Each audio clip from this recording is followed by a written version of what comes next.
Welcome to Multi-Sector Partnerships and the Role of Philanthropy, the final in the six-part series, live from the Simcoe Theatre.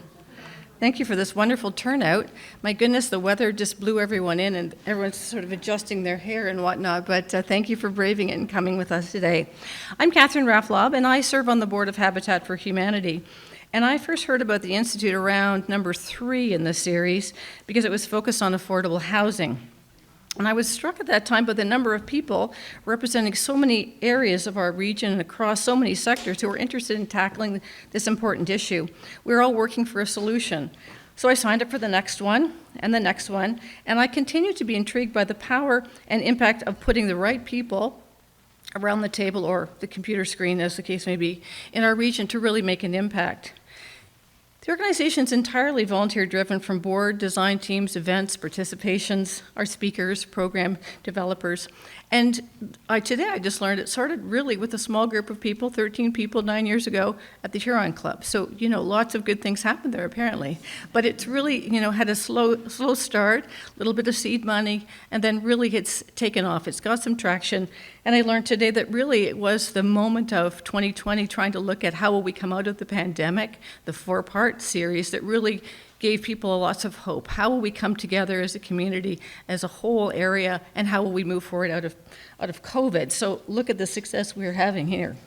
If you're new to the Institute and you're wondering what it's all about, hopefully you'll find out today you're in the right spot. And I think you'll be as captivated as I am about this institute that has short lifespan.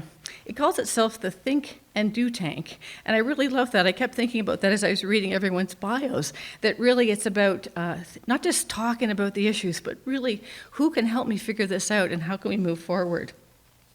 Here's what happened to me. I have a Roz story, and you're going to hear about Roz, and everyone that I met today has a Roz story. So I accidentally got seated beside her at an event.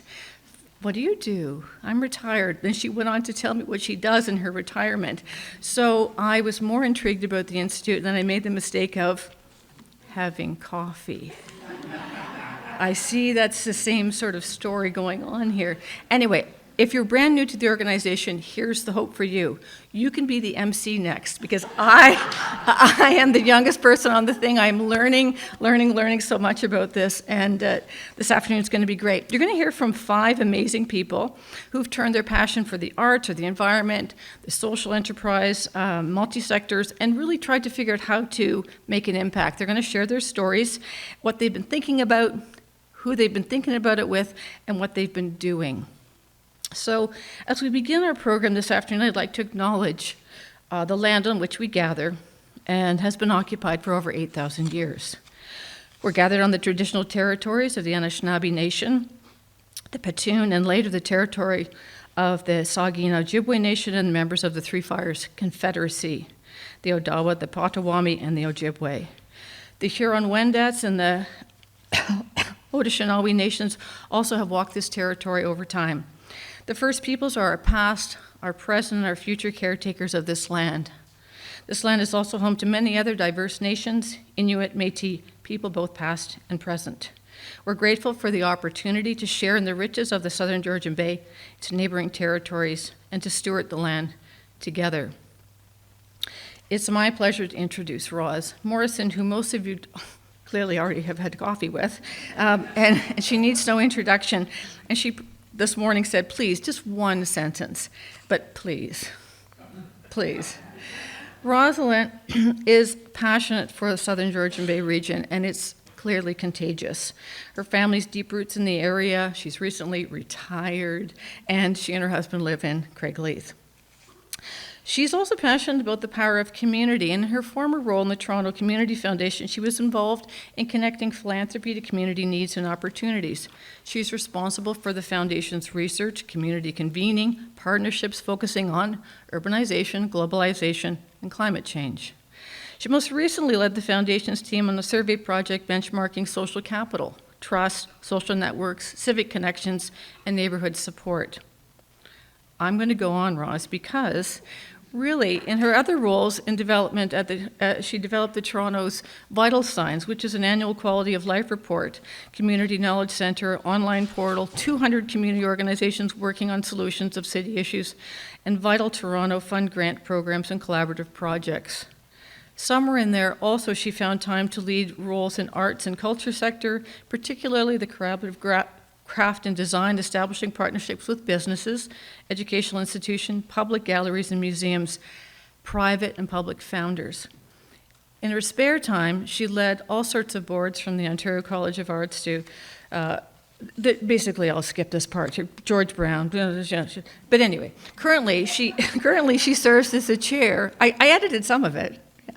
Currently she serves as the chair of our institute for the past 6 years. Roz's leadership has gotten us where we are today. She's smart, she's funny, she's a community activist, she's a connector. Clearly she likes coffee, and we're so fortunate that she brought her skill set to the Institute, and I'm sure her husband agrees, some retirement, Roz.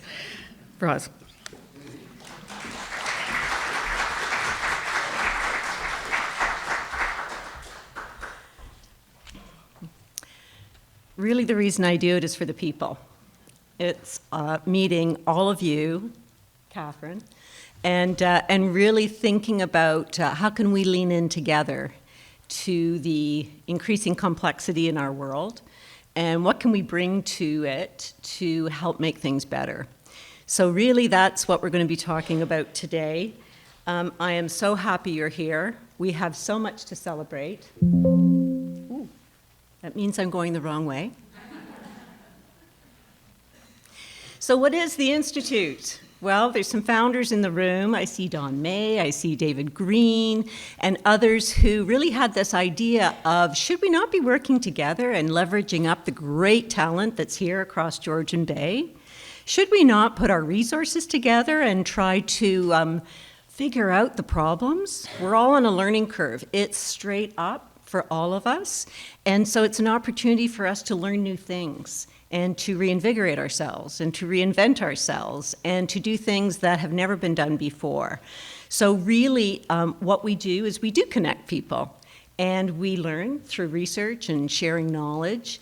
And then the most difficult part is trying to figure out, how can we bring people together? How can people say yes to things that are a bit risky and have, as I mentioned, never been done before?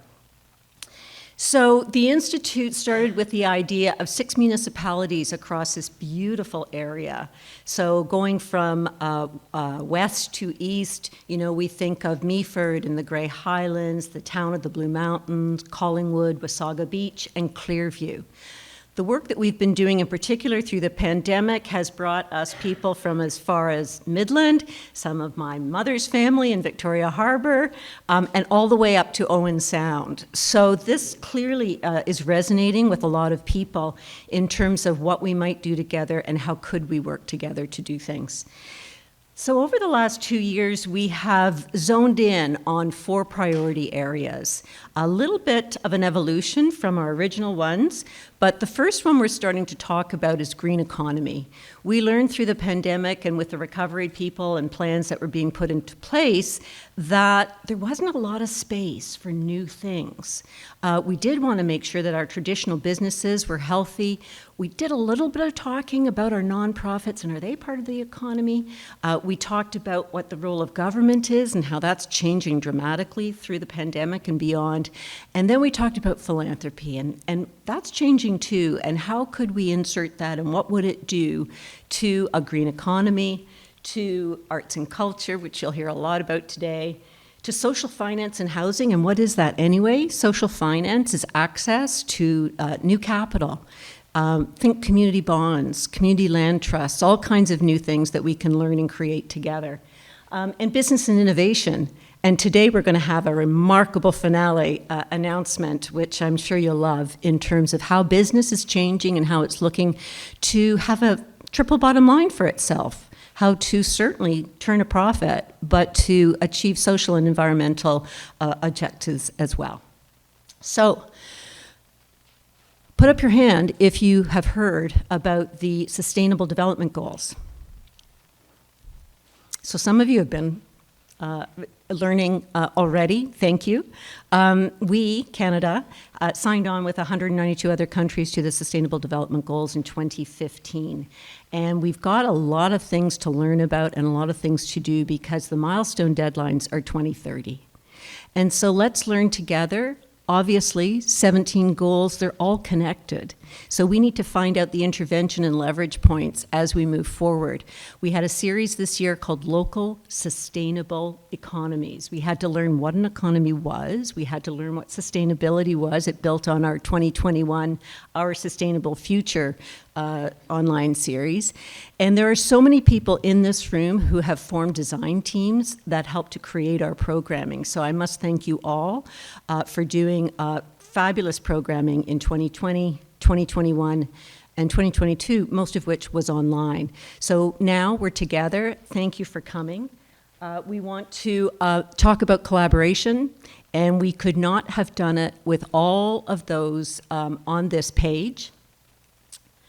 The town of the Blue Mountains, the town of Collingwood, municipality of Meaford, municipality of Grey Highlands, Greenland Consulting Engineers who've been there from the very beginning, Living Waters Resort, Paul Chapman, RBC Wealth Management, and if you haven't received Paul's newsletter yet, it is probably the best wealth advisory newsletter I've ever read, and SHCG Consulting, who is coming on pro bono to help us do the feasibility study on a green economy hub.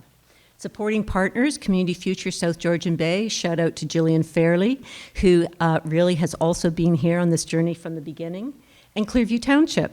So thank you to all of those groups. And why? Because they are enabling us to keep our programming free for everyone and accessible for all. So one of the things that we looked at when we had 4 priority areas was cross-cutting themes. Obviously, health and well-being is one of those things that we talk about all the time, and maybe we'll do a lot of focused work on that in the future. Philanthropy was the other one. And so what we wanted to do was illustrate, well, what does that mean? And what's an endowment anyway? And so Don May said, I think we should start an endowment fund. And so, okay, we've never done that before, let's do that. And so over the course of a few years, we've been able to raise $35,000 thanks to several of those people who have their name up here. So Dale Biddell, Pat Bolenberg, David and Ann Green, Yvonne Hamlin, Janet and Larry Hogarth, Don and Rochelle May, Rosalyn Morrison and Michael Coward, Glenn O'Connor and Melanie Kurzak, Liz Rykert and John Sewell, Jack and Joan Vanderkoy. Thank you all. The endowment, when we were talking about this event, was at $35,000, but I would be remiss if I did not say that in the meantime, Liz has stepped forward again. Thank you so much. An anonymous donation was received for $5,000 yesterday, and there's more news to come. So thank you all for the endowment. And why is that important? It's important because it's a simple way of contributing to building collaborative partnerships across the region and having great work done. And so today, I would like to invite David Green to the podium. David has joined our new grants committee for this endowment fund, and it works strategically. And David's going to tell you a little bit more about it, and he's going to introduce people who are receiving our first grants. So we're very excited. This is our first big announcement of this event. Over to you, David.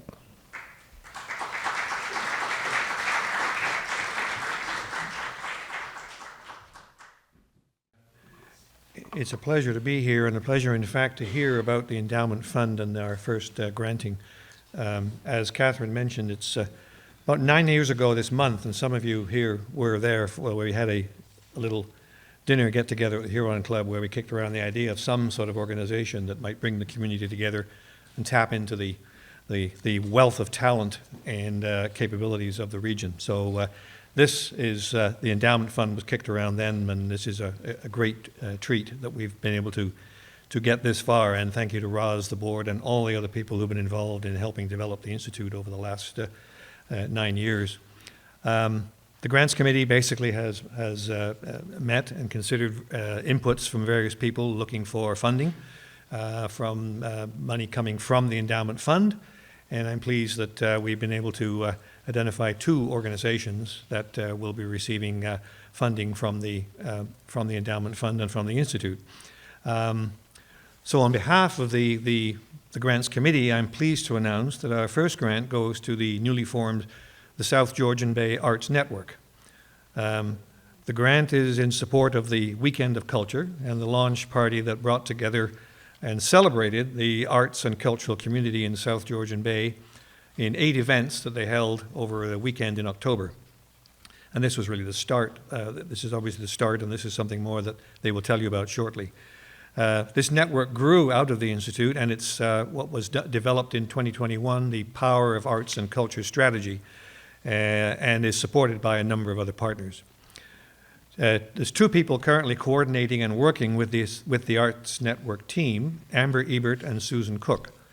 Amber is the Arts Network Development Coordinator and has 15 years of experience working with professional arts organizations such as the Young People's Theatre, Tapestry Opera, and many other organizations to plan and deliver cultural events, educational programs, and performances.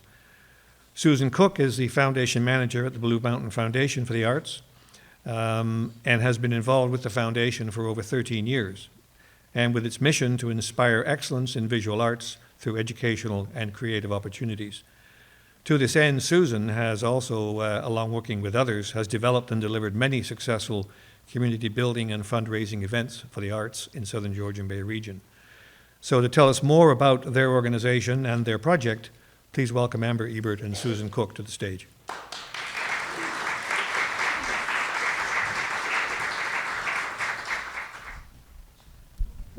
Hello, everyone. My name's Susan Cook.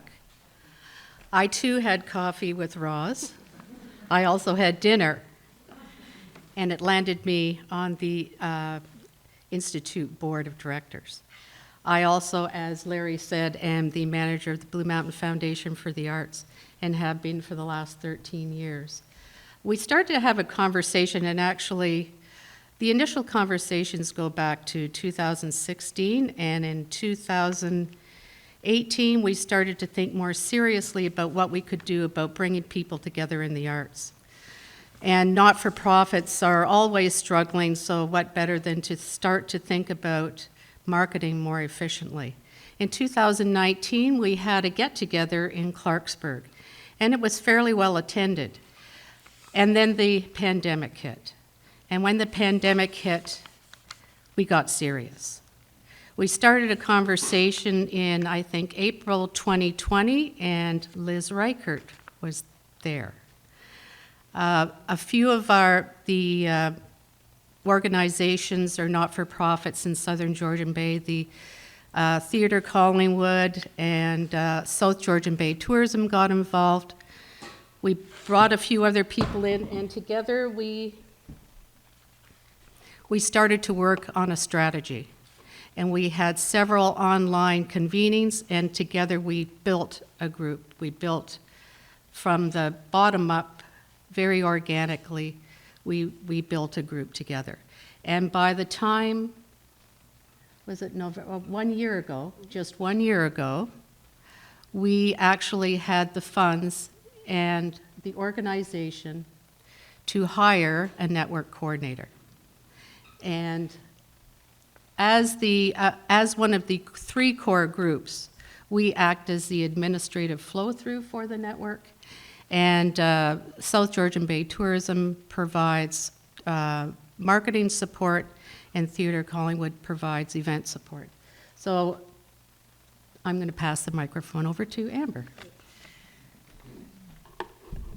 Thanks, Susan. So I'm Amber Ebert. So as Susan mentioned, I started as the Network Development Coordinator about a year ago. And I was so thrilled to be able to get this role because it allowed me to really connect very, very quickly with a lot of the cultural or institutions, not just in one community in the region, but in all of them. And I was so impressed with the partnerships that the Blue Mountain Foundation for the Arts, Theatre Collingwood, South Georgian Bay, and the support and the leadership of the Institute had already established in this growing network. So my job really at the beginning was to just sort of create an identity for the network. So we worked on name survey, building our network membership, but we knew that we wanted to have a very specific, very a celebration as our network launch event. And so we put together the idea of holding an evening event that would bring together all of the members, all of the supporters, engage with and hire artists to perform. We held the event at the Collingwood Brewery on October 1st.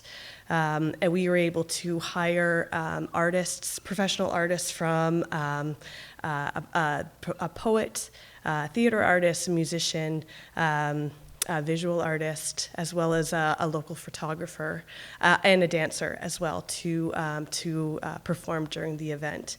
What's so exciting about the network is that as we're growing, we're really growing in a lot of different areas, so throughout the region. So we have artists and arts organizations representing all different art forms, but also our membership is connecting with artists, business leaders, cultural organizations, staff from municipal offices, and also counselors from the different municipalities. And everybody was able to come together for the first time to kind of celebrate the launch and the work at the network at that launch event. We also connected it with that Week in a Culture event. And really that event is more of a regional marketing strategy event where we are providing additional marketing support for events that were already taking place throughout the region. Working with our partner with South Georgian Bay Tourism, and also it allowed us to connect with Ontario Culture Days to be able to highlight and market and sort of pull together all of the amazing events that are already occurring in the region. So we're really thrilled to say that the event was a success. We had 65 people join us. It helped to sort of build our profile, but also grow our contact list. And our involvement with Ontario Culture Days has led to an official partnership for the 2023 season. So we are recognized, the South Georgian Bay is going to be one of the regional hubs recognized for Ontario Culture Days, and that means additional support and marketing resources for the events that are already taking place. So we just wanted to say thank you so much for the Institute for the organizational leadership, but also providing the grant to be able to support these two events. They're kind of our premier events, and it really helped us sort of come out in style. So thank you so much.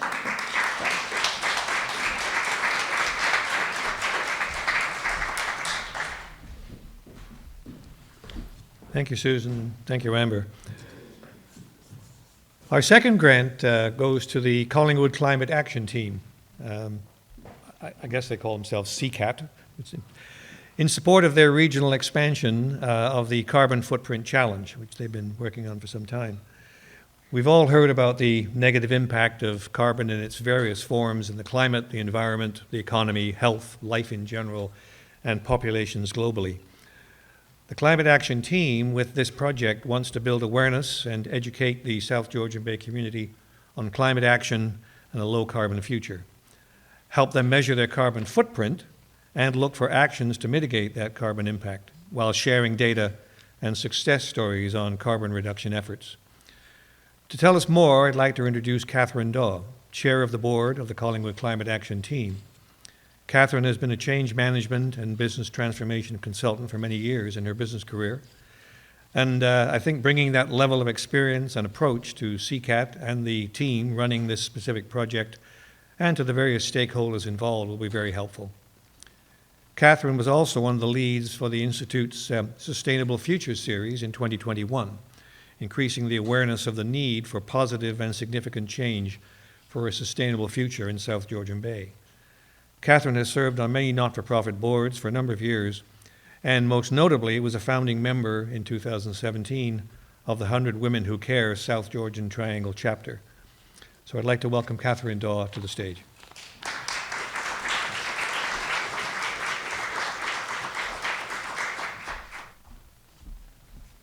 Thanks, David. When I look into the eyes of my young grandchildren and see the wonder and joy as they experience life, and then look toward the future they are facing, my path, my purpose, and my passion about the essential work on climate action is clear.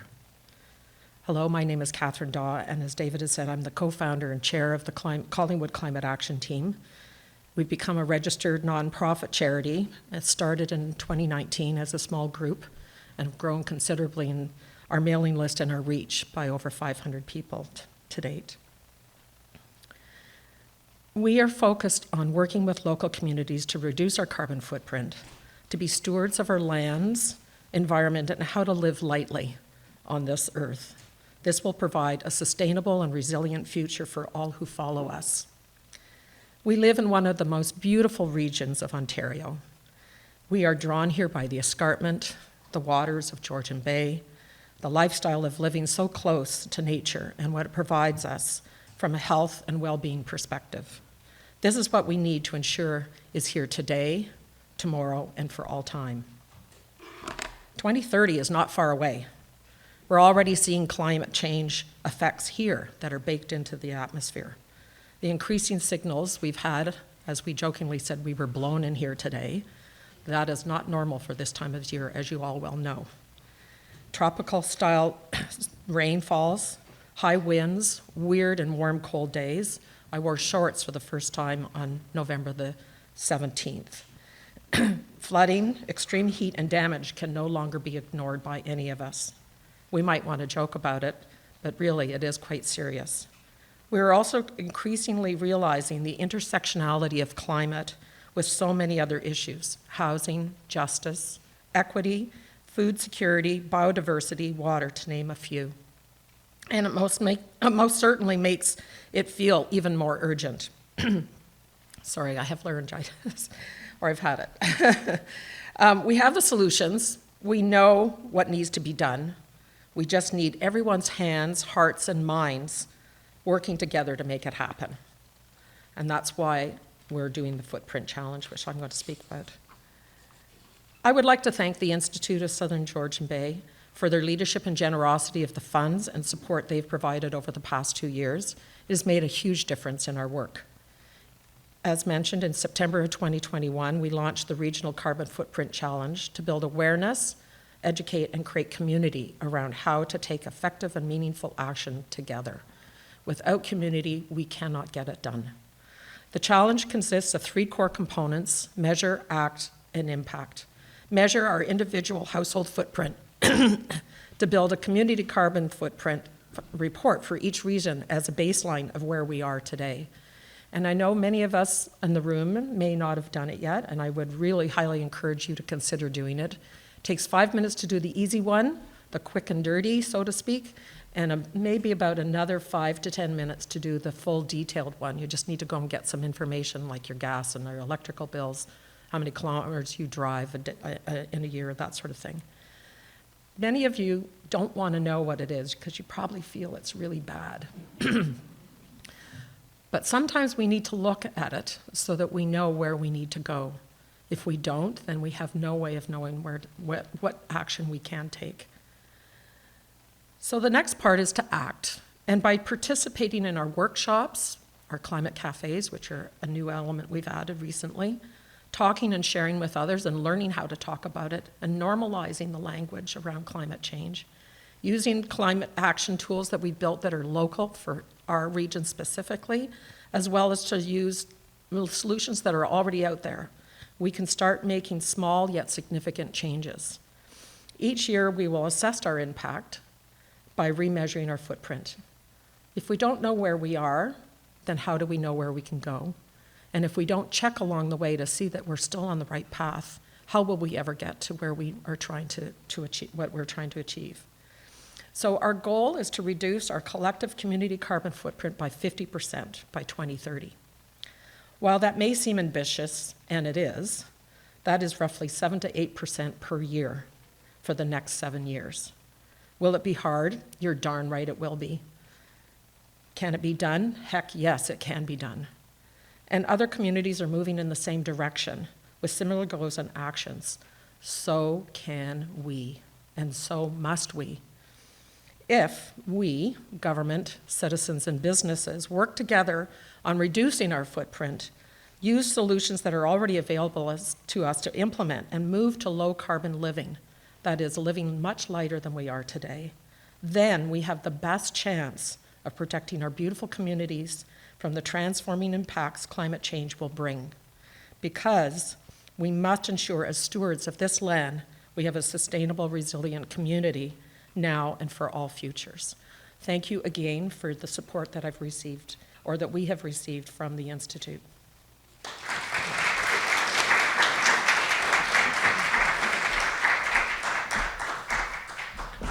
Just finally, congratulations again to those two organizations, and we look forward to yours and the community's continued support for the Endowment Fund and the Institute, such that we can fund other organizations in the future with grants from that fund.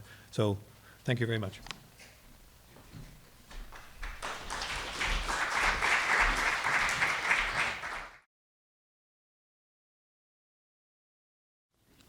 This part of the program now is we get to feature our speakers. And so first up, I'd like to introduce Dale Biddell. So she's coming to us recently as a recently retired person, but I put that in quotation marks too, because she held the position of the CEO of the United Way of Muskoka, Simcoe Muskoka, for almost a decade.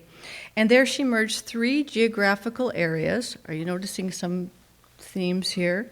She built a new business model to increase and diversify revenue sources and augment philanthropy. She created a social enterprise that provided direct service to low-income households, in addition to creating living wage jobs for people facing barriers to employment. She established collective impact investment strategy that required multi-agency collaboration and established 4 permanent social services. Prior to this role, Dale was a consultant, and she worked with small and medium-sized not-for-profits in a wide range of sectors and helping them with everything. It sounds like government models, admin structures, HR planning, philanthropy, resource development, planning, and execution. And before that, she was executive director of the Y. Before that, the executive director of the foundation of the Georgian College in Barrie, and she even found time to serve on some volunteer boards. So I think this role she's got as a Institute board member and as a new donor to the Institute will keep her busy, let's hope. Dale. Thank you, Catherine. My first claim to fame is that Catherine and I had coffee, and I convinced her she should be the MC of this event. So, there you go. I guess I deserve everything that's said about me. Good afternoon, everyone. I am delighted to be here, and I've been involved in philanthropy, though I haven't regularly called it that, most of my career. Most often, though, as the one asking, rather than the one being asked. So when Roz invited me to speak today, and I agreed, it was my work in the charity sector I assumed would guide my remarks. But as you've just heard, I am recently retired, and I've been in reflection mode a lot lately. And so it's those thoughts that have come to mind as I thought about what I wanted to talk about. My background suggests I know a lot about philanthropy, but this is an evolving behavior, and philanthropy is a process, and it keeps changing, no matter how you describe it. I'm a board member of the Institute, as you've heard. I've just recently retired as CEO of the United Way of this region, and I have spent my career in the charity sector. But I would not describe myself as a philanthropist, and yet here I am talking about it.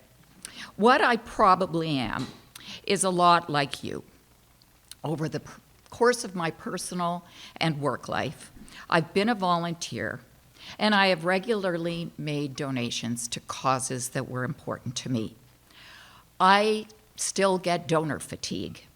I am overwhelmed by the number of requests that I get, and I sometimes wonder what possible difference a gift from me could make. But retirement, which was a really difficult decision for me, as a number of my close friends know, finally landed, and I've made more time to think about what resonates with me now, where I can put myself and my resources to the best use, and where they will serve a useful purpose. Basically, I'm rewiring myself. The organizations I've worked with, for the most part, across my career, have been those that have served basic human needs, the lack of which I've never had to experience. More often than not, these organizations were focused on the needs of people who live at the farthest margins of our society. United Way focuses on people experiencing poverty. I came to understand intellectually what it must be like to feel like there is little or no opportunity in life. Lack of equity and inclusion steals opportunities away from people. The great news now, though, is that there are a lot of emerging and grassroots organizations that are working directly to address the lack of these basic human needs through an increasingly diverse lens. And because they're emerging, because they are nimble and they are innovative, the work they are doing is working really well together with the large, big charities you and I all know. I'm really encouraged by these new actors in the field and the collaboration I see with them working with the larger organizations like United Way. What resonates with me now, though, is aspirational for a future that I wish to see that I hope is going to benefit all of us. For me, it's still social justice, but I have added environmental action. Catherine Daw is a very convincing person. And Indigenous advocacy, which has long mattered to me, but has not been something I have had the time to devote to. I live here, and I want to come together with other like-minded people that care about the same kinds of things that I do, and who collectively bring their own expertise, experience, and resources to share. I really like that way of collaborative working. And I also recognize that that's what brought Roz, David, Dawn, and others together to form the Institute, and that's why I became a part of it. The projects already underway are future-focused, and in 3 short years since this workshop you heard about happened, it is amazing how much progress has been made. That alone hit the mark for me. And anyone who wishes to become involved with the Institute can. This is not an exclusive club. And frankly, the future cannot be left in the hands of just a few of us. I want to make an investment in the near-term future by helping to advance some of the initiatives you've just heard about. The $50,000 gift I'm making to the Institute will flow through the Community Foundation Grey Bruce, and it's going to support projects underway in 2 areas, the environment and affordable housing. As I learn more about what these projects are going to achieve, it can spur conversations that I can have with people who also have a personal or vested interest in these issues, because really, how could you not? No matter who you are or what you do, and especially if you are an innovator or an entrepreneur, I think what we know now is there is greater understanding of the benefit of community-fired action that is working on issues that bring us all together. COVID has been a great example about how all that kind of collaboration and focus can make good things happen. It excites me when I think about my own giving and the possibility of having that amplified by many others who generate interest in these same things. I've had some wonderful experience with multi-sector partnerships because I honestly don't believe philanthropy can do it alone. It has to be in the partnership of others, business, corporate, professionals, those in healthcare, those in community organizations, those in faith communities. The list is endless. We all have a part to play here. And when I thought about an example of where I participated in making this happen, it was with the social enterprise that we created at United Way Simcoe Muskoka.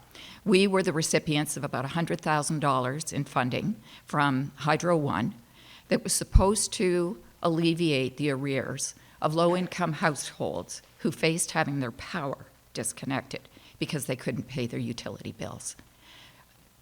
We were astounded that this program was out there. And then we further learned that all utilities in Ontario have this same program. They're required to have it. We thought that we could build an enterprise model that would make it easier and more respectful and give those applicants greater access to being able to get these grants so that they could move on with their lives, but also address some of the other issues they had. It required us bringing multiple partners together to do that. But when we landed that infrastructure, and I can tell you, I knew nothing about running a call center, but we created a call center and we used the innovativeness of the staff that we had at United Way to continue to refine how best we could serve those low-income households. I'm delighted to say that at this point, the bottom lines are multiple for the way that this works. The United Way generates a little bit of income that we can invest back into the community, into our poverty work. We are able to provide access, easier access to all of the applicants, and there are tens of thousands of recipients each year. We are able to make social referrals right across the province to agencies who can also help these same people deal with the other issues that they have. And we were able to create 12 jobs. And in doing so, for the call center, we looked to try and identify those who face barriers to employment themselves and brought them into our organization, gave them great training, great experience, and paid them a living wage. What we did was demonstrate a charity's ability to innovate. But most importantly, what it formed was a circle of compassion brought about through many different perspectives of all of the partners that got involved, all simply to improve the well-being of others. I see exactly the same potential for the kinds of projects that the Institute has underway. And I'm excited about that. And that's what I want to be a part of, because I too, like all of us, are lucky to live in this part of the world. And I would like to think that others are going to be able to enjoy it the same way across their lifetimes. But honestly, to make that happen, there are some pretty pressing challenges that are upon us right now that we all have to come together to ensure that we can address.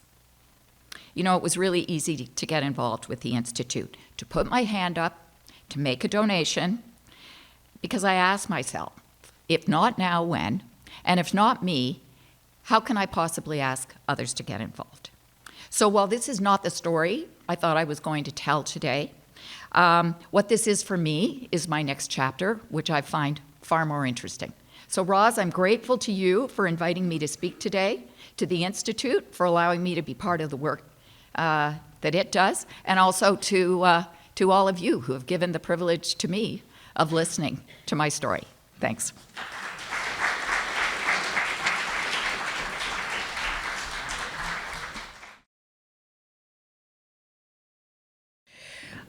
Next up, we have Liz Rykert.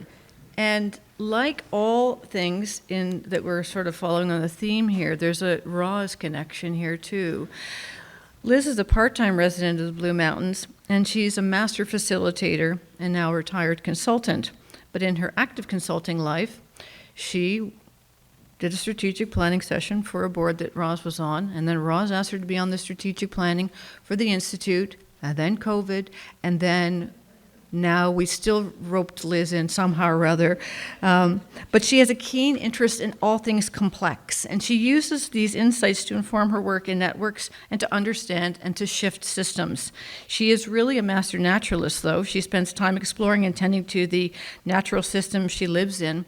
But in her other brain, she really spent a lot of time contributing time and expertise to help develop the collaborative regional arts strategy and provide seed capital to help launch the South Georgian Bay Arts Network. So she's exploring ways to amplify her skills and resources to the greater good, and really she's here today to tell us how the Roz story translated into a gift that she's making to the Institute.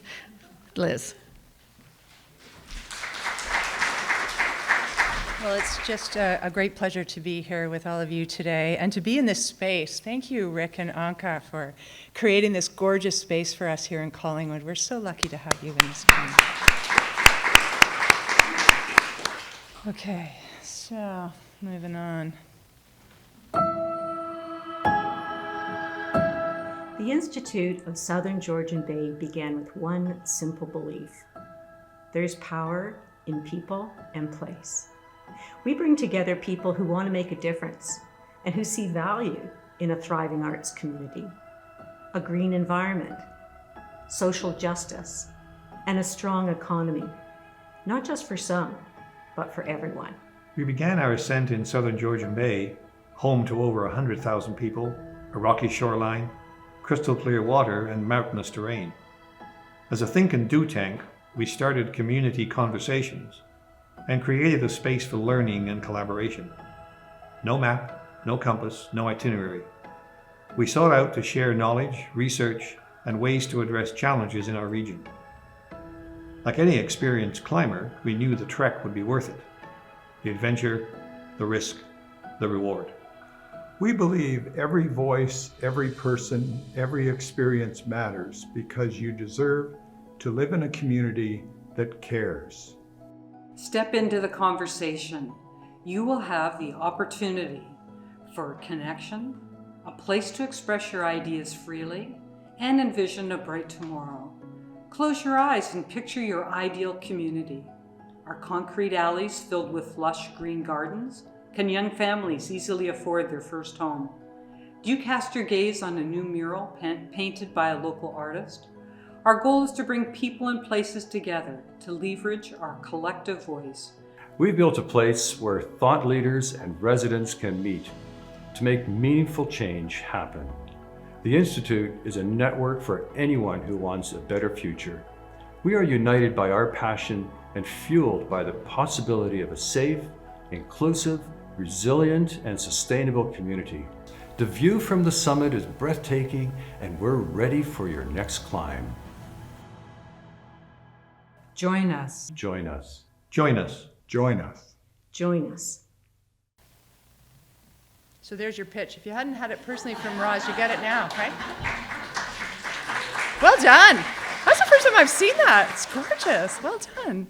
Okay, so I'm going to talk to you today about my shift from, it seems like there's a bit of a theme going on here, recent retirement, that was 2018, and then former consultant, change person, systems change type person. There's some, I think there's a little new group forming in the room here with all these people that are in that zone, but I too began thinking about moving out of being the person who was sort of facilitating, helping to enable process or change, and think about, I have some resources to invest as a philanthropist, and what might that look like, and to do it in a way that was going to make sense to me. And so I'm going to use the example of the South Georgian Bay Arts Network to talk about that today.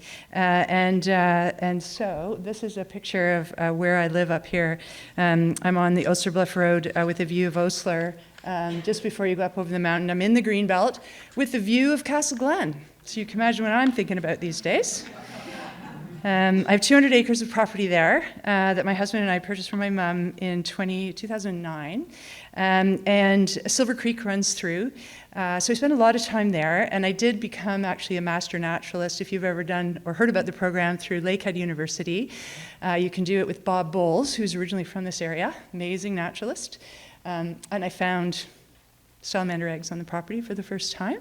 And this fall, I even found a spotted salamander, which was very exciting. So I have been spending a lot of time up here during COVID. I was one of those people. And that opportunity actually got me connected with Roz. So here's my Roz story. I even have a picture.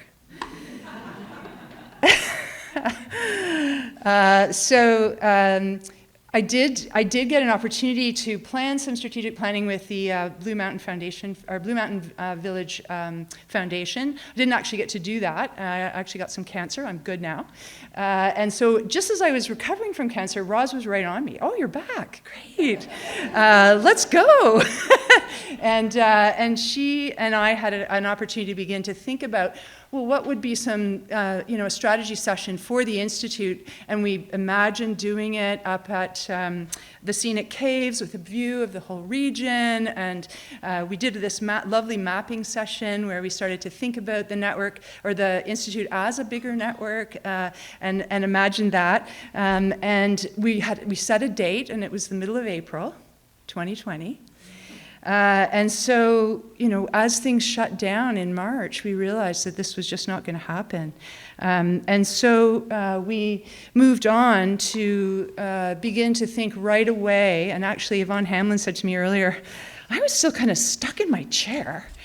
And here were you and Roz and a number of other people going, okay, well, this has happened, but we're going to come out of this, so better get on with mapping our road to recovery before. And it really gave a lot of hope to many of the people who were involved in that. So we did the pivot, sorry, I said the word, and began thinking about a 4-part series that would help us explore what the region could do. And it was through that series that all kinds of new connections started to happen. And maybe it was because we weren't in our physical territories and having to go to each other for meetings because we were meeting virtually, I don't know. We got Roz to let go of her conference call system and embrace Zoom, which was a fantastic step forward for her and for the Institute. And we had a lot of fun coming together and doing both the informal connections and touching base and helping each other through this very scary and very uncertain time. So knowing the certainty of community in this uncertain time was really critical. Just fast forward, the results of that mapping series, we wrapped that up in June of 2020. There were kind of 4 key things. Losses in every sector community are significant. We must access new sources of capital for recovery. 2, there are lots of opportunities in the new uses of technology, but inequity of access was a problem. And we have been seeing trucks out there and investing in new high speed all over the place, which has been good. Regional collaboration is key. Inter-municipality, intersectoral, interconnected, but we lack a cross-cutting political and nonprofit infrastructure. So beginning to really think about what would these new gatherings and ways of working together that we could really work on to build on the new connections that we had created. And finally, we should focus on local and mobilize. Everyone has something to contribute. So we did that. And the key outcomes was, one of the things was to create a regional arts and culture strategy, among other things. So there was also a task group looking at the creation of new approaches to social investment and so on. You've heard a lot of that already, so I won't be repetitive about that. But when the arts and culture thing came along, I always had a personal passion for arts and culture. I am a patron. I go to a lot of plays. I go to a lot of performances. I buy a lot of art. I like, and my husband and I both like, to be consumers and participants in art, but I'd never really dug into the arts and culture as an area. So that was a new area for me. It was a chance to try something different and to put my skills in place to kind of lead that. So I put my hand up and said, I will lead this arts and culture strategy process, along with a couple of co-chairs, which we had, and Dean Holland was involved with us, and we had quite a range of group of people engaged, including Susan as well, and Erica from the Theatre Collingwood, and we had Melissa Twist from South Georgian Bay Tourism, and a big broad range of others quite involved with it. Kate was with us then too, and she's here in the audience today. It was great to see you, Kate. So This arts and culture strategy, we had a bit of a theme to it, which was, to connect and to really work together to survive by being together and then to thrive. What would each of those areas really make sense of? And out of that, we came up with kind of 3 key points, which was to develop an arts network, to create a regional marketing campaign. Oh, I'm on the wrong slide, sorry. Create a regional marketing campaign, and to map cultural assets. And these are some themes that have been coming up in the community for before that and were confirmed, but then now we had some really concrete ways to start to map the other pieces right onto it and begin to make some progress on that. So, when that happened and we came up with this strategy, this is, when I realized one of the things in my reflections as being a retired person is, it's sort of secret, but you really shouldn't volunteer to do the thing you used to get paid for.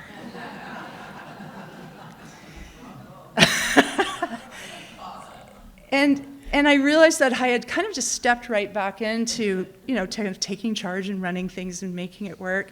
And that, sitting in a Zoom thing and really making it happen, that's great. And I'm looking out this beautiful day, and where's my bike? And what about my garden? And what about, isn't this supposed to be a retirement thing? Isn't it supposed to be like, I'm supposed to be out there doing that kind of stuff? And so I thought, I'm going to step back here and really start to embrace the philanthropy part of this. And I put some resources in, gave a seed grant to hire Amber, who ended up being the staff person. And then reinvested again this year, and have been really a person on the side, but offering strategic kind of tweaking and improvements when they need. And we're going to see another advance in the next little while because Amber is going to be making a job move soon within the network. And so it's going to be a chance for this whole thing to evolve again. Transitions, shifting ground is available ground is something I learned a lot in my systems work. And so when things kind of loosen up and there are opportunities and things are moving, is a chance to try some things and reinforce some things. So I'm looking forward to that. So I put this slide up because this sort of gives you a sense of the energy of everything that they've been doing. Amber shared some of these resources. So there's the launch party. This is a video that they made, which we're going to play. The Weekend of Culture, and being able to be embraced by Culture Days, it's a province-wide thing. It's a big deal. And it's so exciting to see that they're now going to be a hub of that. These are all the partners that have been involved. Multi-sectoral partnerships have been key from the very beginning. They're part of the founding story. And when you look at how things evolve, knowing how things began, and teasing out and reminding yourself of the founding story, embedded in that are some tensions. This is a complex, systems kind of thing, where, like in this one, competition and cooperation coexist. Artists individually are each trying to sell their own art, but together they can put on a show out there. There's 2 artists collaborating in a show right outside here. Marketplaces, markets happening, that's how that works. So, and networks embrace competition and cooperation.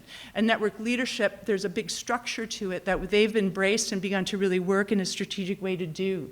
And looking at their data, they're gathering good data. We know we've got all the regions involved. We've got a range of artists involved. When they created the video, they went out and mapped all the different venues and organizations that are out there. And now the thing they have to do is start to actually map the individual artists. So it's really great. There's a mix in the kinds of arts that are engaged in this, and it's really exciting to see it have taken off so much. So let me just play the video, and then I'm just going to end with a quick reflection. It's the work of Amber and Susan and Erica Angus and the crew and Melissa Twist.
Well done. This is just my, my final reflection slide. For those of you who don't know, that's wild ginger, one of the first things that emerge in the spring. And you can actually see the blossom is kind of that browny orange flower. It lies against the ground and gets germinated by ants. So just keep an eye out. I was actually looking for ginger rhizomes when I found my salamander in November. That was kind of exciting. So you can tell I have these other passions. Today, when I was walking my dog before I came, I went down to look at how rough and fast Silver Creek was running, which is kind of scary. It's all brown and full of mud. And a big owl swooped down. And, Indigenous people, they say, when an animal visits upon you, I'm thinking, owls, that's about wisdom. I think I'm coming to this event, I'm going to learn so much from the people who are here today. Okay. So I just want to say, I've mentioned this a little bit about the multi-sectoral partnerships. They really do sit at the heart of everything that the Arts Network is doing. And I realize in all the work that I invest in as a philanthropist, this is what I do. I think in going through this exercise to be a part of this today, it made me do some reflection and do some thinking. And I invest in the things where there's kind of a sweet spot, where I've got a passion for it, where I have some skill and talent, where there's an opportunity for me to learn, but also to contribute, and where I'm going to be one of many others investing in something, either with their time, their talent, their money, to be able to make a big difference in the community. And so that was a great reflection and great opportunity for me to be able to do that. And I will say, I'm feeling just like I'm at the beginning of my philanthropic journey. So arts and culture is one area I invest in. I also invest in gender equity and gender violence, preventing gender violence. I work on reconciliation as well, and of course the natural environment. And now, thanks to Catherine, I'm going to be coming at you with some money for some climate change stuff. I think we've got to, obviously as we drove up in this torrential rain and wind, terrifyingly today, it's just all the time these things are happening, and we've absolutely got to start doing things about it. So thank you for your leadership on that. So I'm just going to say, I'm just at the beginning. I keep asking the question, what seems possible now? And the answers just keep getting more and more exciting. So thank you very much.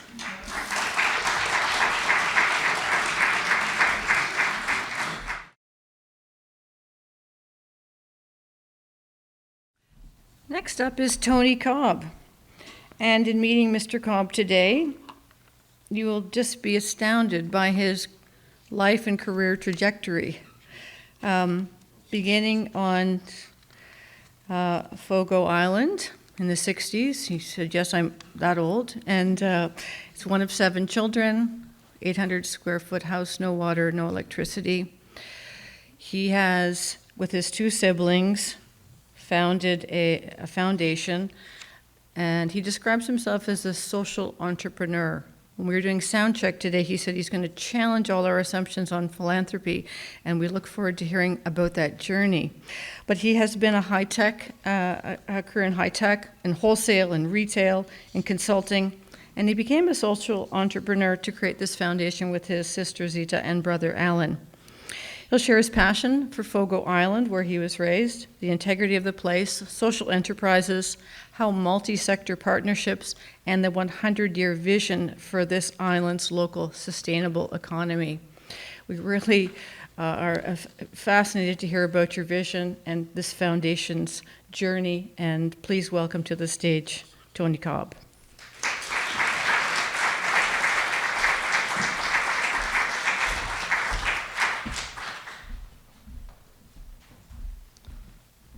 Thank you, Catherine. Thank you, Roz. Roz and I first met a few years ago now, pre-COVID. I think it was 2017.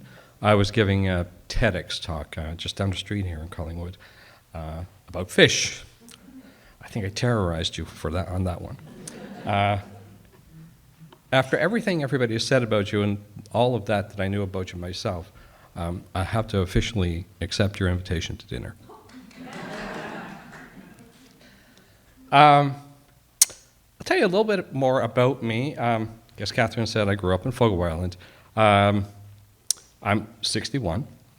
So in the 1960s, of course, our conditions as described were common, right? So our situation was pretty common amongst fishermen. That was a typical life in that time, in that place. So life for me sort of so far has broken down into kind of 3 segments, kind of 20-20-20. The first 20 years, I lived in poverty. I didn't know it at the time, but in hindsight and in retrospect, I had lived that experience. Moved from Fogo Island to Ontario in 1975 to get a better education. I would say forced. I was going to use the word forced. Forced by our parents. Our parents were both illiterate, could not read or write. I know I'm starting to sound like I'm 1,000 years old, right? First time I came to the Georgian Bay area was in the winter of 1976 on a grade 9 ski trip. You could imagine what a Newfoundlander looked like on skis for the first time. I truly fell in love. We've had deep connection with the area since. Janice and I, Jan's here, my wife Janice and I, we purchased a place in Rob Roy in 2004. It's a 100-acre farm. And, to recreate with our kids, basically it was a great ruse to get our kids to hang out with us and their friends, and our friends. COVID came about and we relocated to Fergus, so we're now currently living in Fergus. COVID brought us many gifts. One was our first grandchild, and so we lived there to be a little closer to them. That second half, that second 20, I spent, like we all have, building a career, building a life, having a family, and the third half, the last 20 years of my life, has been, working and trying to give back to the community that gave me such a great start. And so our work's been focused on Fogo Island. And, I don't want to call it philanthropy. In a sense, we have a federally registered charity. I guess it's a philanthropy.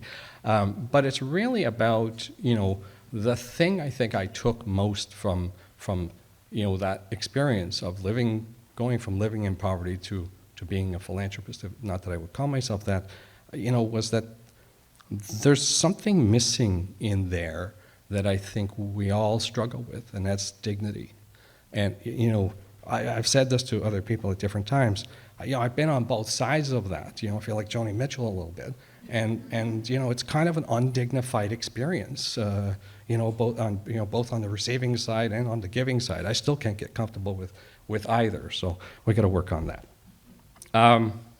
Janice is an artist. She had a tremendous career herself in the business world, but has now focused on her art and was very much involved in BMFA when we lived here in the area. I have one image, if I can figure out how to make that work. There we go.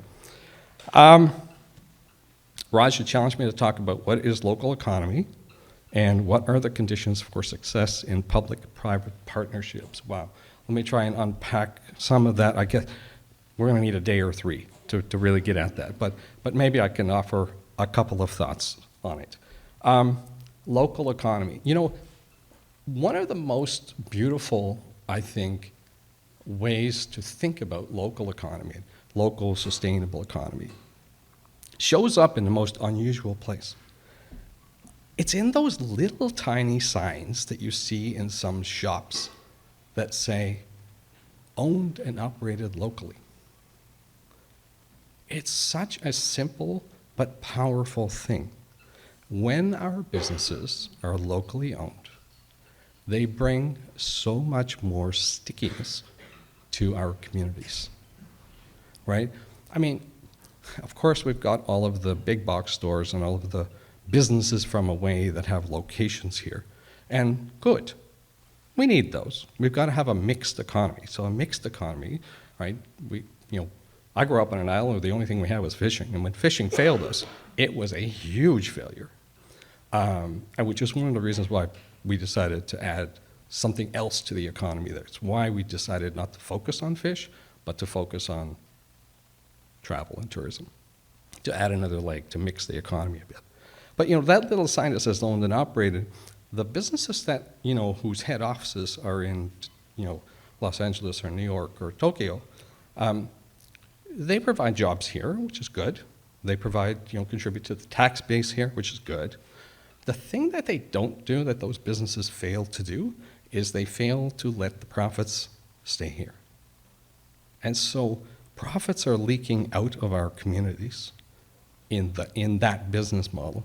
So one of the things I think we've got to get right is to encourage more of this, businesses owned and operated by people who live here, who love here, and whose profits are going to stay here. I think that's a really powerful economic driver. I'd really encourage, I'm going to drop a couple of names of things that I think might be helpful if you're interested in those things. And on this one, I think you should read a book called The Third Pillar. Gentleman's name is Rajan. Tremendous book. He talks about, of course, the three pillars being government, corporations, private sector, and of course, community. And tremendous read. Conditions for success in public-private partnerships. Roz, I think we're going to have to convene a month on that one. What have we learned? I mean, we've been at this for about 20 years. We transformed into a social enterprise in 2004. So we still have a federally registered charity, so that's kind of our main organization, if you will. But the charity operates now 3 social enterprises. So we have 3 businesses. So one of those businesses is this place, the Fogo Island Inn. So it's our largest project. So it operates as a for-profit business, and it contributes its surpluses to the charity each year, and the charity reinvests those surpluses on Fogo Island. And we have a few mechanisms for that, which I won't get into today, but if you're interested, we can talk later. The other businesses that we have, social enterprises, we have a workshop that makes furniture. So when we design the inn, so you see some pieces here, like the rocking chair, the table, the beds, every piece of furniture at the inn was designed during the construction process. And it was a unique collaboration between international designers and local craftspeople. And all of the pieces were built on the island right across the road from the inn. In fact, we repurposed an old building, restored it, and that's now operating as this social enterprise that makes and sells furniture. You can buy these pieces for your home. The third social enterprise is Fogo Island Fish. Roz and I met over fish the first time. My wife Janice and I founded a fish business in 2014 on behalf of the charity. So it's 100% owned by the charity.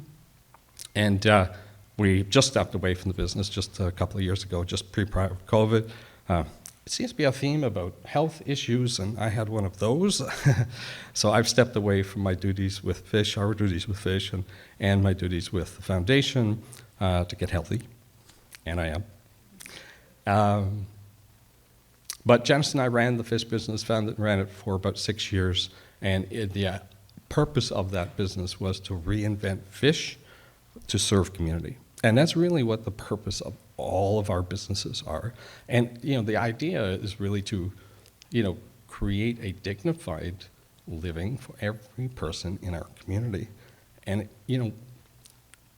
when Janice was deep into her career and we were living in Toronto at that time, we were deeply involved in an organization called Raising the Roof. I don't know, hands, anybody in the room? No?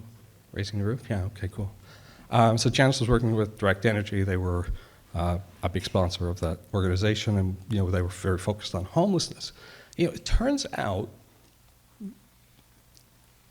almost all the things that kind of are the issues that charities are focused on, whether it's homelessness or poverty, can all be solved, can mostly be solved if we focus on employment and jobs and a living wage. And so that's really what our organization's set to do. And so we've created about 80 full-time jobs on Fogo Island. Now we are 2,500 people, so that's pretty good. And But we're 10 communities, so we understand the complexity of all that you're dealing with. In fact, when we started our projects back in the early 2000s, we had 5 municipal governments on the island. Mercifully, they amalgamated. Am I allowed to say that word? Sorry. Mercifully, they amalgamated in, I think, 2011, and that certainly made our work much simpler. I won't say easier, but simpler. I want to talk about this, the economic nutrition label. So what is that and why is it so important? So this is actually one of the, I think, I'm as proud of this piece of work as of all the work we've done. We have been trying to articulate what's important for these partnerships to work. And it's, one of the key ingredients is respect, mutual respect, and how do you get there? So our attempt to try and figure out, to try and communicate about how to do that is to start with transparency, right? So with this label, we kind of cooked up this idea that if we could express what we're doing in our enterprises in a clear, concise, and transparent, truly transparent way, that people would understand better what we're trying to do and whether or not they like what we're doing. So top half, of course, kind of outlines where's the money go? What are we spending it on? So if you come and have a night's stay at the inn, this is approximately where a dollar spent at the inn will go. Now my favorite part is the bottom bit, right? So the bottom bit, 65% stays on Fogo Island, so that's 65 cents out of every dollar you spend in your visit will stay in the community and not leak out. It's a common theme about not letting things leak out.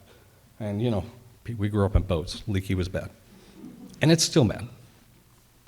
13% leaks out to the rest of Newfoundland. 19% leaks out to the rest of Canada. We think that's good, that's fine, we're good with that. We're working on the 3%. That's not so good. Imagine if we lived in a world where every single product that we had available to us to buy, say this jacket and all the jackets beside it, had such a label as this. Wouldn't it help you decide where to spend your money? I'll come back to that. So I think the thing I think we've learned is that there's an absolute urgent need for transparency at all levels, particularly in our work and yours. I think we're all doing the same work. That leads to trust, right? Transparency is linked to trust. Trust is linked to respect. And when we enter these partnerships with the diaspora of organizations that we find ourselves around the table with, it's an essential ingredient. It's kind of unspoken most often, but I think it's time for us to kind of put that on the table too and understand it and appreciate it. Really important. Another great book, The New Localism by Bruce Katz. Must read. Anyway. Let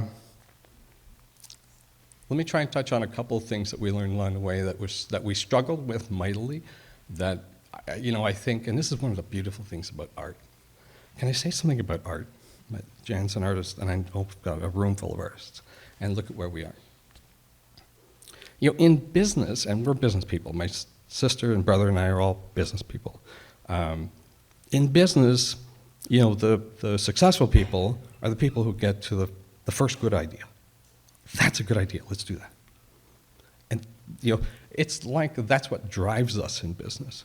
In art, it's different, right? In art, people hold on to the question longer. They don't rush to the answer so much. And so I think, we have to embed art in everything we do. I could give you an example of this, and I'm going to tangle it up with something called scale. So I talk about scale a lot. I think, Ross, the first time we spoke, I mentioned scale. I think I can't have a conversation without talking about scale and getting scale right. And when you're a small island in the North Atlantic of 2,500 people and you think you want to build an inn, the question is, well, how big is it going to be? And so we had a federal, provincial charity project. We announced that project actually in 2009, the funding for it. It was announced as a $16 million project. It was 5 from the feds, 5 from the province, 5 from our charity, and $1 million that was put in by a private donor to fund a small micro-lending program on the island, kind of modeled after the Grameen Bank.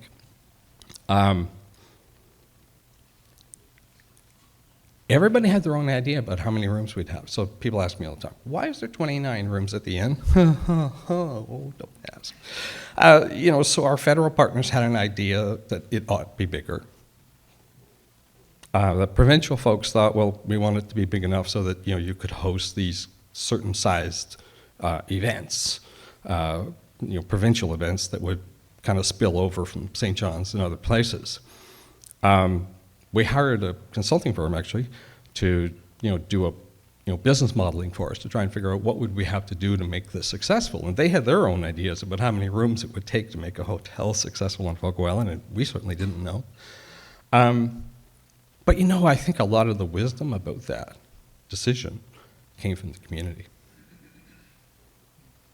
It was when we met with the community, we'd have these meetings, in church basements with church groups, and I remember having a bunch of meetings in the evenings with parents of school-age kids, and that was, wow, that was tremendously helpful. And, in the end, while there were many voices and many opinions, I think the thing that struck us the most was that we're only 2,500 people. There is a limit to how many people we can love. And you couldn't, if we had built it as 100 rooms or 50, even 50 rooms, I think the capacity of love in the community for they say that's what, tourism's about, right? That's what a good host is love of a stranger. And getting to that number was extremely difficult, but I have to say the community's input to that was critical. Time horizon. Another thing we got to keep in mind when we're doing any kind of a project, what's your time horizon? What are we doing?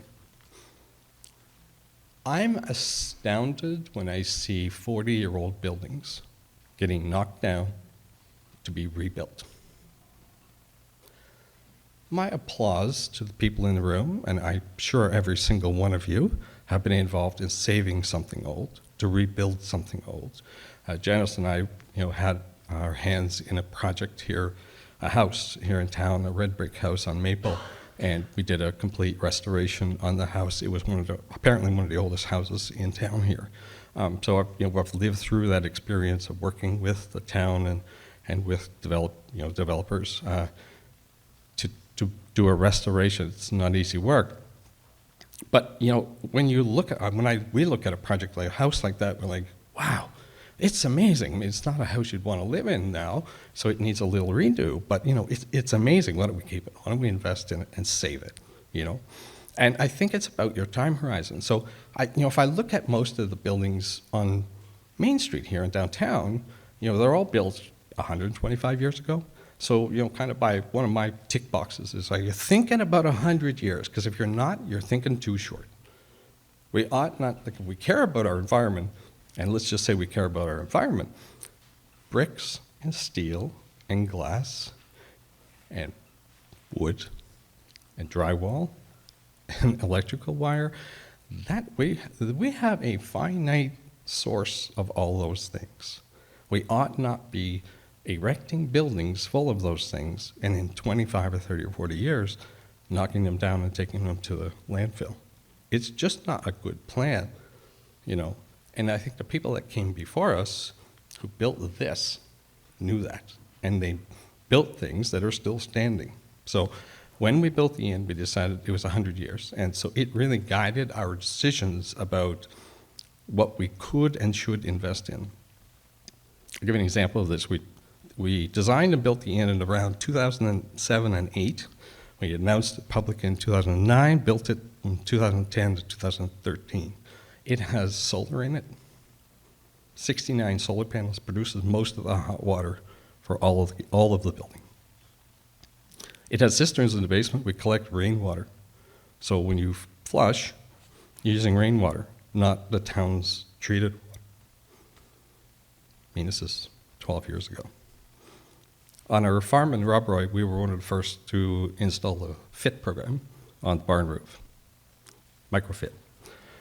So, you know, I think when people who take a longer time horizon, they have more opportunity to make those decisions more comfortably, because the payback period, okay, the payback period is 8 years or 10 or 15 years. 2 years. 2 years. Anyway, I just think those decisions are easy if your time horizon is right. Art and design.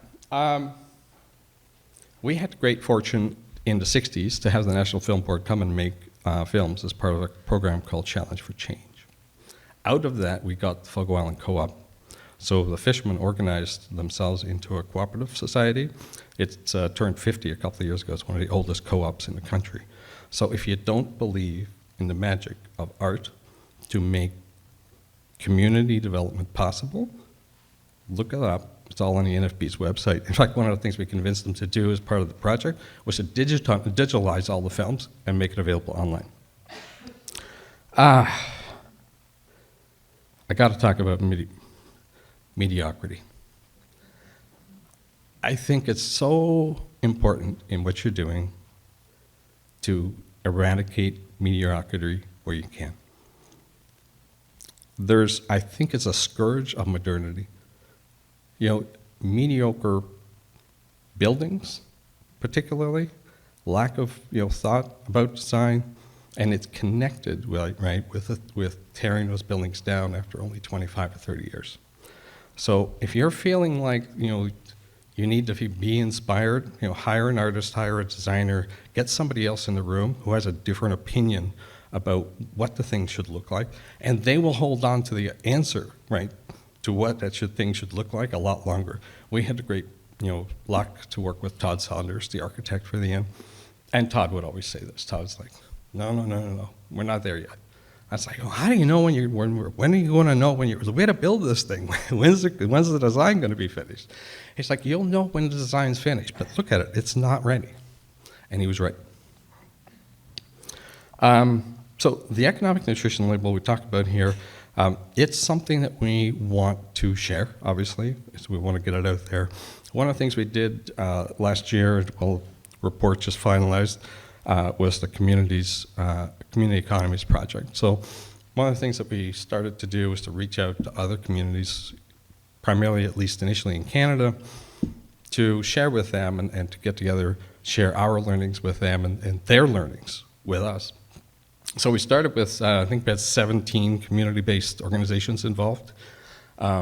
We had Prince Edward County, Hamilton, London, of course Fogo Island, and South Island, Victoria, BC, with an Indigenous community there involved in the project. Much of it was done over Zoom, so appreciate everybody's challenges with trying to do that, culminating with a get-together at the end.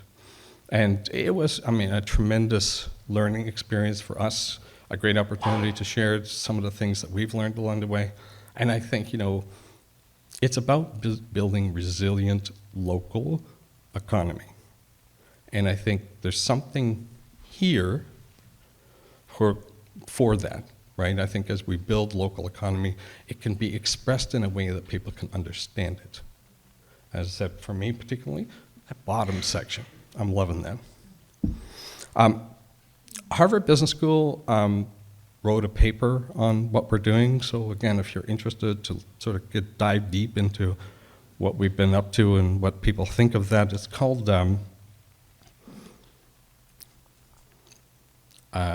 Strange and Familiar, a New Way to Imagine Capitalism. The other thing I think kind of related to that and really informed our work is a book written in the 70s on economics. I know it sounds boring, but it isn't. Not that kind of economics, called Small is Beautiful. I don't know if anybody's read it. It's written by a man named E.F. Schumacher. And if you're interested in doing local economic development, and you need to read that book. Roz, you asked me for advice I don't give advice. But I have a couple of thoughts about, for the Institute. I have a couple of thoughts I think that I want to share with you that I hope gives you some work to do tomorrow. There's an incredible opportunity in developing local procurement strategies. All of the organizations in our communities should have such a program. And I think the Institute could be the place where it's developed and led. Imagine if every single, I'd start with the institutions in the community. So start with our hospital groups, our first responder groups, our local police forces, all of our educational systems, all the way from grade school to post-secondary. Meet with them, talk with them, ask them where they buy their things. See if we can't shift their procurement strategy to buying local. And not just to buy local for the things that are currently available local. Let's get the full list from them, right? Let's see if there's opportunity. Let's build that catalog of the things that these organizations need to operate on a daily, weekly, yearly basis. Let's see if there's some things that we could start new enterprises for to support. Like, once we understand what the size of that purchase is, and we know those organizations are here for the long term, we could actually start to develop social enterprises, get entrepreneurs to start new business to meet that demand. And again, I think the opportunity there's huge. Surplus public assets. Let's start with our municipal governments. I think you said you have 6. Get a list of their unused public assets. And let's see if we can't repurpose them. Let's see if we can't match available public assets with arts organizations or other community-minded organizations to create projects and partnerships where folks that don't have funding to buy buildings and land but need to operate could actually get the buildings and land on a long-term lease, favorable terms, so that the arts organizations and the other community-based organizations can invest in those and use them. I'll give a small example. We've seen this happen on Fogo Island. One of our old fire halls that fell out of use was taken over by an arts organization. They got a fairly significant grant from ACOA, the Atlantic Canadian Opportunities Agency, did a renovation on it, and it's now a workspace and a retail space for a group of 25 or 30 local artisans, which is just, I think, a brilliant program. So, let's do that. Finally, I would say, consider adopting the economic nutrition label. Let's find places where this will help folks articulate their work. Because I think in this is more than just, a label to help people decide whether they want to purchase that or not. Like I said, it's tied up in transparency, which is tied up in trust, which creates building blocks for respect. Thank you.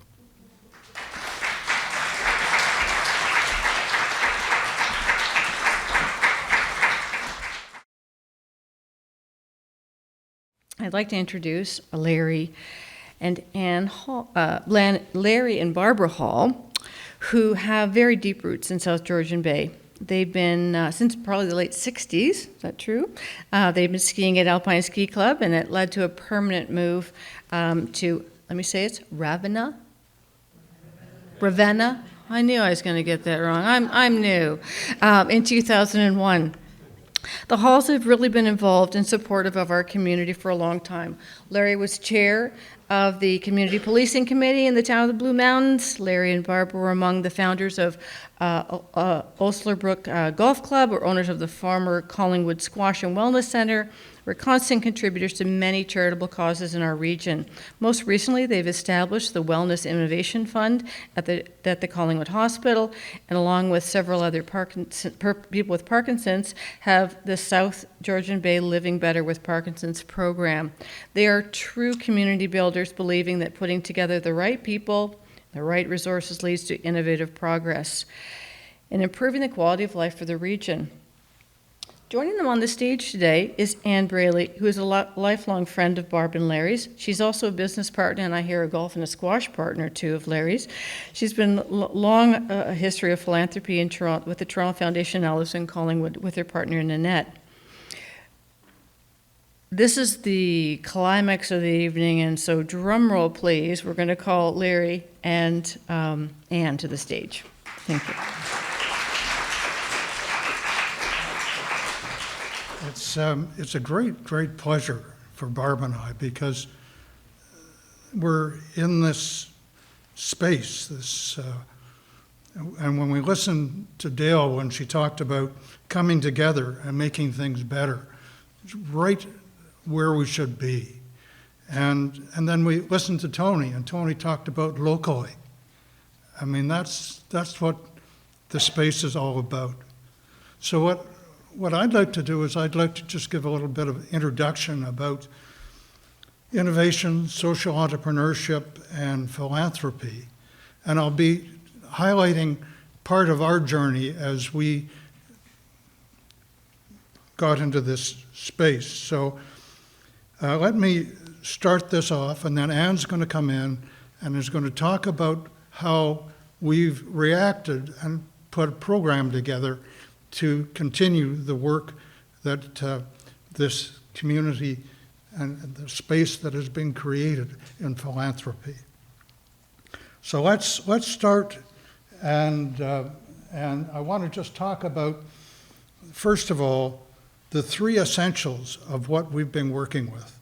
One is to identify those areas where we can make things better through new and innovative ideas, or through looking at systems that are not working as well as they should be. So to identify the priorities that will succumb to innovation and to the monies that can be created through philanthropy. What would be really neat is to see this community, this whole Southern Georgian Bay, to become a hub for social entrepreneurship, like it is now and is building in the commercial sector.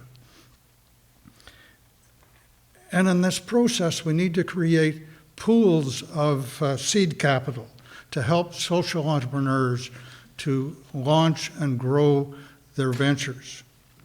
So what I'd like to do is just take you briefly through our own experience of what people can create working together. So let's go back to 90 High Street in Collingwood, around the corner from here. Began as Bartna's Fitness more than 2 decades ago, and it evolved into MVMT today under the current leadership of a young, he's the head trainer for the Collingwood Blues, and with his CFO volunteer, Steve Bennett, it's a thriving fitness, squash, and wellness club that is focused on community needs. And it's a great institution. The second thing I'd like to highlight is our partnership with the Collingwood Hospital and with Heart and Stroke. It's a little bit personal here because Barb was part of the original version of this, which was launched as a volunteer-based cardiac rehab program in the basement of the Collingwood Hospital. Now, it's a program that still exists, but it's now hosted at the YMCA, It's a program that is a core and on-site rehab programs at the Y, 4 sessions per week in both Wasaga Beach and Collingwood, and twice a week online. It's also personal for me because 6 months ago I had trouble talking and walking, and now I can do both, and I'm one of the onliners at this program. So the Osler Golf Club was an idea of a visionary, Peter Kingsmill, 10 years in gestation. He inspired 39 local families to build a superb golf course. Beyond the great golf course, it has its own network of members that work often in collaboration in support of many community initiatives. It's amazing how often we get talking about community rather than what happened on hole number 3 and why it went in the water. So in 2017, Barb and I founded, with a dozen other donors, the Collingwood Hospital and the Collingwood Hospital Foundation, the Wellness Innovation Fund. It's grown into a $500,000 endowment fund. We're proud to announce that there are 7 grants that have been given, entrepreneurial projects, innovative, and it spawned the new Living Wish Foundation charity. I might add that 6 of our 7 grants were given to entrepreneurial groups led by women. Finally, we provided seed capital to a team of social entrepreneurs, 3 persons with Parkinson's, a lawyer business executive whose wife had Parkinson's, and they developed a Living Better with Parkinson's program, a program-rich registered charity. It is now recognized as a center of excellence for improving the quality of life for people with Parkinson's in South Georgian Bay. Many of the social entrepreneurs that we supported are here today, and we owe our thanks to them for their great accomplishments so far. So what did we learn in this journey?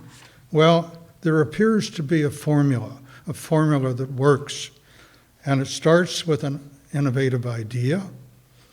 You add to that social entrepreneurs as champions.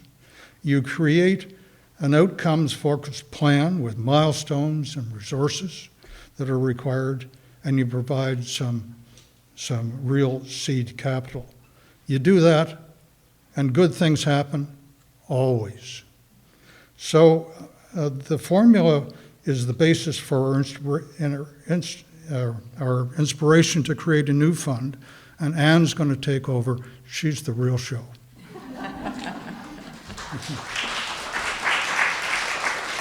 Thanks, Larry. I'm certainly not the real show because there's been a design team that has helped over the last number of months think about this fund and help think about the strategy behind it. So some of the people involved in that, beyond myself, are Martin Ridlow, known to many of you, I'm sure, as the co-owner of Duntroon Highlands and a very active local entrepreneur. Of course, all roads we now know lead to or from Rosalyn Morrison. Steve Bennett, a volunteer CFO at MVMT. He's also a business advisor and resident of the town of Blue Mountains. My wonderful partner, Nanette, who is our marketing and communications advisor, also a Collingwood resident, aren't you still? And Toronto Foundation. Toronto Foundation is our financial partner for the fund. The fund's going to be held at Toronto Foundation, and alongside about 500 other funds at the community foundation there, Toronto Foundation is one of the largest community foundations. And of course, Larry and Barb Hall, the founders and visionaries of this new fund. And Larry and Barb would be much too humble themselves to make the next announcement. I am honored to announce that the fund is being launched with a $1 million endowment fund and a $100,000 additional flow-through fund.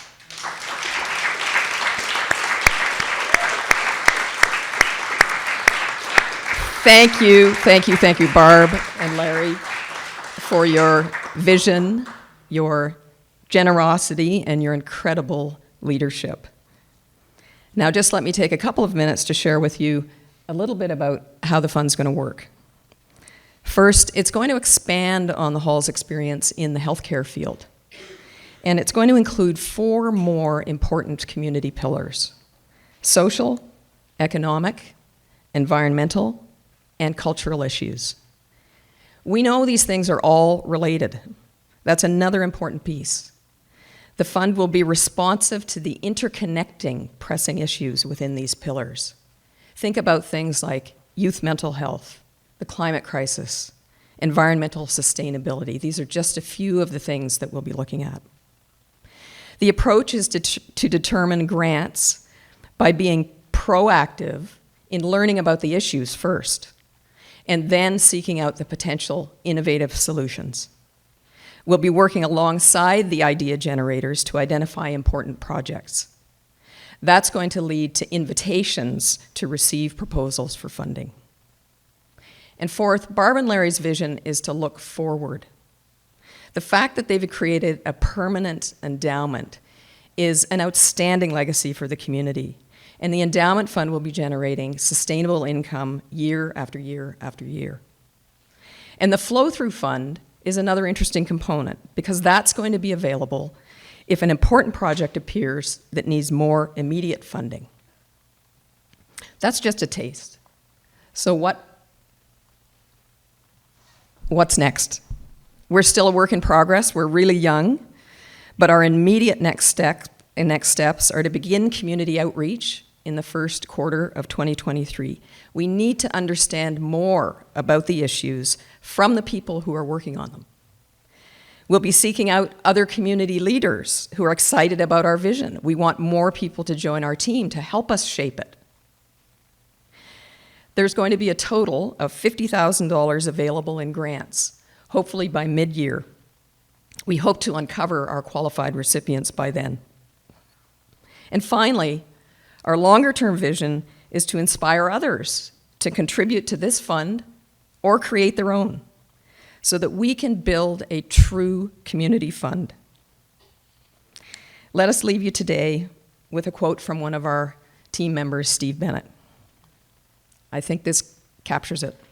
This launches a permanent legacy for the community that could grow significantly with support from like-minded people who see it as a simple way to pay it forward. Imagine the impact of a fund that could generate millions of dollars a year to create innovative answers to community challenges for generations to come. On behalf of Barb and Larry and our core team, thank you very much.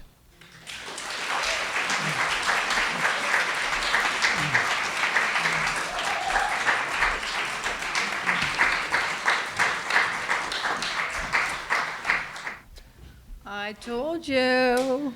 We saved the best for last. No, it's been a wonderful, wonderful afternoon. Ross has some closing remarks, but I would just like to ask, if you're a board member of the Institute, could you raise your hands? No, they're the bad kids are in the back of the room, aren't they, always? In the reception, please try to find one of those sort of people or one of our speakers and really make a connection today and ask questions that you heard or saw or ways that you might want to get involved. Roz, the last word is yours, as always.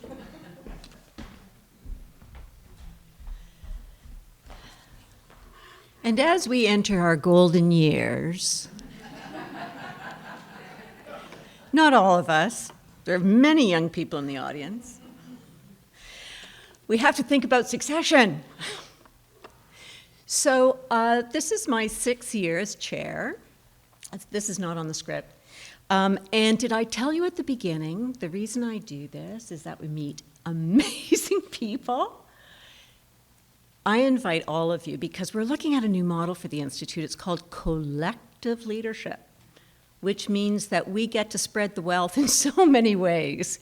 And it's really an interesting journey. Thank you for leaning in today. Thank you for being on this learning journey. And maybe you're thinking now about, well, you know, I could get involved with my time, or I do have this talent, or I do have this treasure. any and all ways. We've got over 450 subscribers to our newsletter now. It's a growing leaning in process that people are making from across the region. Our board members, and thank you for raising that, Catherine, include Susan Cook, Dale Biddell, Larry Hogarth, June Porter, and Yvonne Hamlin. We could not have done any of this without you. We have about 12 or 13, 14 people on our design teams for our programming. That is where I'm going to remain busy, because we have so many good ideas from so many of the speakers today. We have programming for the next several years, and it's going to be great fun, because everybody comes at this differently. It's not only like-minded people that we love working with, it's people who have the opposite idea or the opposite experience, that diversity, which is so important in the social innovation space. I want to make sure that I do a shout out to Marilyn Struthers, who couldn't be with us today. Marilyn is indeed our social innovation guru and leader. Tanya Sermon, who was in this very space 3 years ago, telling us about social innovation and helping us learn about it. I would like to thank Catherine today for your beautiful emceeing.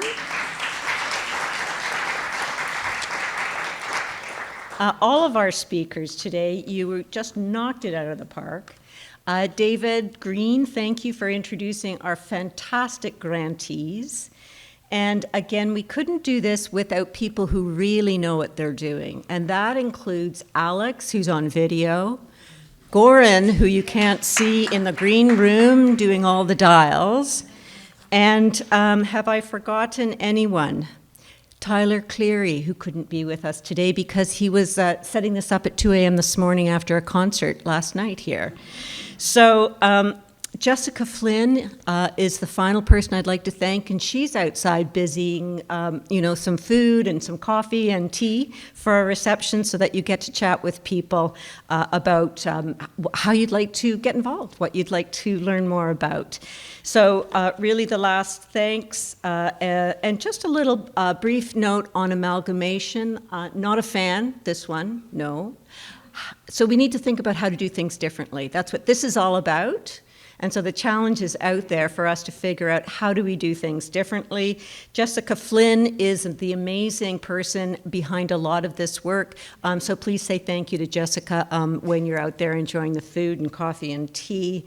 And I think I've covered it. Rick Lex, thank you for saving these buildings. And thank you all.